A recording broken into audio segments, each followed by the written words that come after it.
यहाँहरू सबैजनालाई म पास्टर दानियल भट्टको तर्फबाट यस भिडियोमा आज पनि वेलकम, अभिवादन तथा जयमसी भन्न चाहन्छु।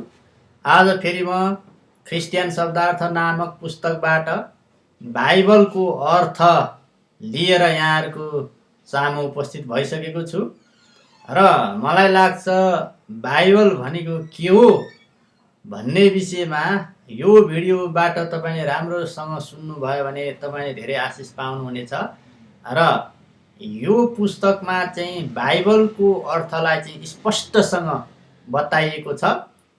बाइबलको अर्थलाई छोटकरीमा स्पष्टसँग बताइएको अति नै राम्रो प्रकारले व्याख्या गरिएको यो अर्थ छ। यसकारण कृपया ध्यान दिएर सुन्नुहोला र आशिषित हुनुहोला। बाइबल क्रिस्चियनहरूको धर्मशास्त्रको पुस्तक हो। प्राय सबै धर्महरूका आफ्नै धर्मशास्त्रका पुस्तकहरू हुन्छन्। उनीहरू यो पुस्तकलाई पढ्दछन् र यसबाट उत्साह लिँदछन्। अनि यस्ता पुस्तकहरूले धर्मको व्याख्या गर्नुको साथै यसलाई अँगाल्नेहरूलाई धार्मिक नियमहरू उपलब्ध गराउँछन् र उनीहरूलाई एउटा मार्ग निर्देशन गर्ने काम गर्दछन्। क्रिस्चियनहरू धेरै विषयवस्तुको लागि बाइबलले के भन्दछ भनेर यसलाई हेर्न सक्छन्। सुप्रसिद्ध सेविका क्यारी स्यान्डोम बाइबलको बारेमा यस्तो विचार व्यक्त गर्दछिन्। बाइबल भनेको प्रतिज्ञाहरू गर्ने र त्यसलाई पुरा गर्ने पुस्तक हो। परमेश्वरले बाइबलभरि नै प्रतिज्ञाहरू गर्नुभएको छ र त्यसलाई पुरा गर्नुभएको छ। अनि ती प्रतिज्ञाहरू मध्ये केही चाहिँ पुरा हुन बाँकी नै छन्। स्वर्गीय अनन्त जीवन र येशूको दोस्रो आगमनको प्रतिज्ञामा विश्वास गरेर क्रिस्चियनहरूले यी प्रतिज्ञाहरूलाई प्रेमपूर्वक अँगालेका छन्। अरू विद्वानहरूले बाइबललाई मानिस जाति प्रति परमेश्वरको प्रतिज्ञाको रूपमा देखेका छन्। किङ्स मिडो अध्ययन केन्द्रका सुप्रसिद्ध विद्वान प्रोफेसर जर्ज ग्रान्ट बाइबलको बारेमा भन्नुहुन्छ, बाइबल भनेको सृष्टि, पतन, मुक्ति र पुनरुत्थानको पुस्तक हो। बाइबलका हरेक कुरामा यी मध्ये एउटा उद्देश्य समावेश गरिएको हुन्छ। परमेश्वरले सोझै मानव जातिलाई उत्साह दिनको लागि उहाँले दिनुभएको सन्देशको रूपमा क्रिस्चियनहरूले बाइबललाई आदर गर्दछन्। विभिन्न मानिसहरूको मन र कलमलाई प्रयोग गरेर परमेश्वरले यो पुस्तक बाइबल लेख्नुभयो। सबै समयहरूमा अनि फरक फरक लेखहरूद्वारा बाइबलले परमेश्वरको एउटा पारस्परिक कथा र एउटा प्रगतिशील प्रकटीकरणलाई प्रस्तुत गर्दछ। यसरी बाइबलले मानव जातिप्रति उहाँको प्रेम र योजनालाई प्रस्तुत गर्दछ। बाइबलमा आत्मिक शक्ति छ भनेर क्रिस्चियनहरू विश्वास गर्दछन्। यो यस्तो शक्ति हो जसले जीवनहरू परिवर्तन गर्दछ, रहस्यहरू खोल्दछ अनि परमेश्वरसँगको सम्बन्धलाई पत्ता लगाउँछ। समर्पित क्रिस्चियनहरू बाइबललाई जीवनको रोटी मान्दछन् अनि उनीहरूको दैनिक क्रिस्चियन जीवनमा बाँच्नको लागि यसको आवश्यकतालाई जान्दछन्। बाइबलीय क्रिस्चियन मानिसहरूमा यसले वास्तविक उत्साह दिएको छ। यो पुस्तकमा प्रेम पाइन्छ अथवा बाइबलमा प्रेम पाइन्छ, उत्साह पाइन्छ। यसमा जीवनका प्रश्नहरूको उत्तरको स्रोत पाइन्छ। उनीहरू यो पुस्तकलाई बोकेर चारैतिर जान्छन्, यसबाट प्रचार गर्दछन् अनि यसले के भनेको छ त भनेर अरूहरूलाई बताउँछन्, किनभने उनीहरूले यसमा जीवनको पूर्णता पाएका छन्। बाइबलका दुईवटा भागहरू छन्, एउटा पुरानो करार र अर्को नयाँ करार। नयाँ करारमा पुरानो करार भनेर यसलाई 3 पटक उल्लेख गरिएको छ। येशूको मृत्यु र पुनरुत्थानपछि नयाँ करार लेखिएको हो। करारको अर्थ सम्झौता हो। पुरानो करार चाहिँ परमेश्वर र मानिस बीचको पुरानो करार हो अनि नयाँ करार चाहिँ येशूको जीवन मृत्यु र पुनरुत्थानद्वारा सम्भव भएको नयाँ सम्झौता हो। नयाँ करारलाई पूर्ण र अन्तिम रूपमा देख्न सकिन्छ। यसमा अब अरू कुनै कुरा थपिराख्न आवश्यक छैन। बाइबल यस्तो पुस्तक हो जहाँ हरेक व्यक्तिले आत्मिक जीवन र अनन्तता प्राप्त गर्न सक्छ। पुरा बाइबलमा 66 वटा पुस्तकहरू छन् अनि तिनीहरूलाई लेखाइका सिलसिला अनुसार मिलाएर राखिएको छ। तर केही पुस्तकहरू एक आपसमा मिल्ने र केही पुस्तक चाहिँ ऐतिहासिक रूपमा मिलाएर राख्नुपर्ने हुँदा कुनै चाहिँ अगाडि पछाडि पनि भएका छन्। यसकारण यी पुस्तकहरू आपसमा कसरी मिलेर रहेका छन् भनी जान्नलाई अलिकति अध्ययन गर्नुपर्छ। पुरानो करारमा 39 र नयाँ करारमा 27 वटा पुस्तकहरू छन्। पुरानो करारमा येशू आउनुहुन्छ अनि उहाँ को हुनुहुन्छ र उहाँले के काम गर्नुहुन्छ भन्ने कुराको धेरै ठाउँमा भविष्यवाणी गरिएको छ। उहाँले यसलाई पुरा नगरेसम्म ती सबै कुराहरू बुझ्न सकिँदैन थियो। यसकारण क्रिस्चियनहरूको लागि एउटा भनाइ छ, पुरानोमा नयाँ मिसाइएको छ अनि नयाँमा पुरानोको व्याख्या गरिएको छ। जब बाइबलका पुस्तकहरू लेखे तब हजारौं वर्षसम्म पनि यसलाई संशोधन गरिएन भन्ने स्पष्ट प्रमाणहरू छन्। गर्व लाग्ने कुरा के छ भने अरू सबै धार्मिक पुस्तकहरूको बीचमा यो एक्लै खडा हुन्छ।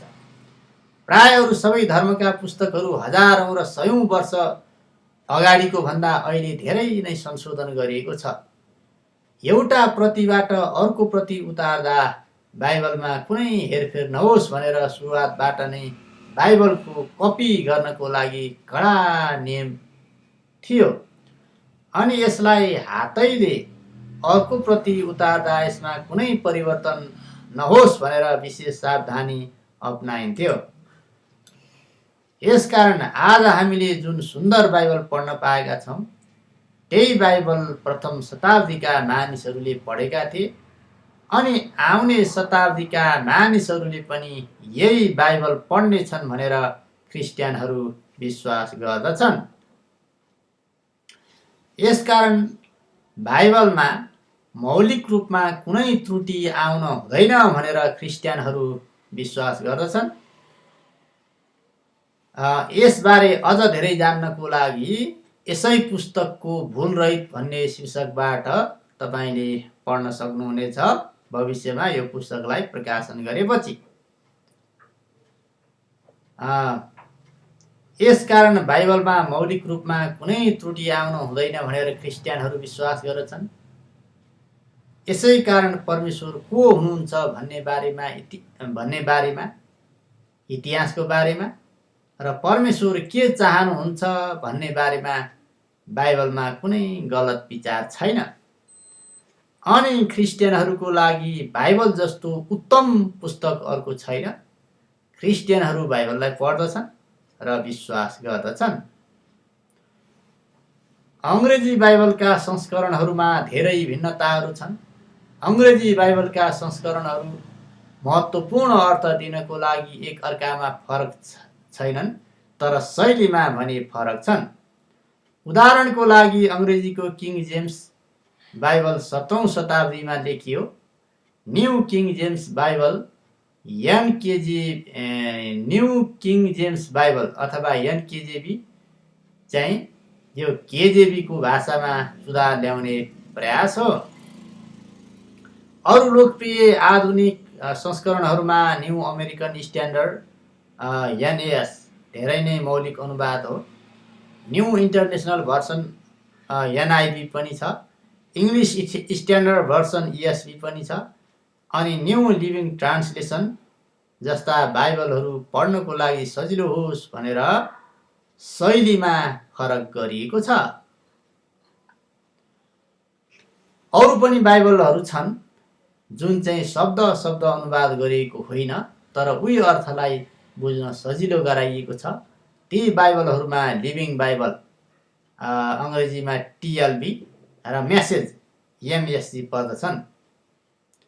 क्याथोलिक बाइबलमा चाहिँ केही बढी पुस्तकहरू थपिएका छन् जसलाई एपोक्रिफा भनिन्छ। यसलाई प्रोटेस्टेन्टहरूले बाइबलमा समावेश गर्नु आवश्यक ठानेनन्, तर अरू चाहिँ एउटै हो।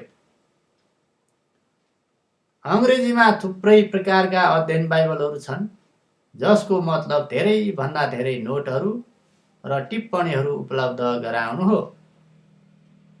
यिनीहरूलाई पढ्ने हो भने निश्चय नै यिनले हामीलाई सहायता गर्दछन्। र नेपालीमा चाहिँ नेपाल बाइबल सोसाइटीले प्रकाशन गरेको पूर्ण जीवन अध्ययन बाइबल उपलब्ध छ।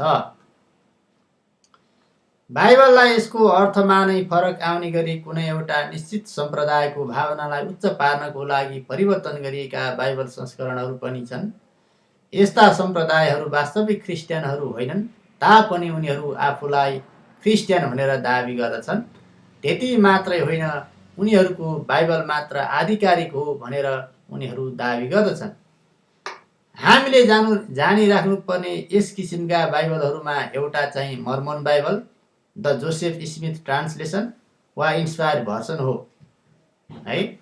अब हामीले यहाँबाट के थाहा पाउँछन् भने यो मर्मन बाइबलमा चाहिँ तपाईँको मर्मन बाइबलमा चाहिँ उनीहरूले त्यसको बाइबललाई पनि उनीहरूले फरक बनाएर होइन, उनीहरूको आफ्नो सम्प्रदायको उद्देश्य अनुसार उनीहरूले आफ्नो इच्छा अनुसार बाइबललाई परिवर्तन गरेका छन्।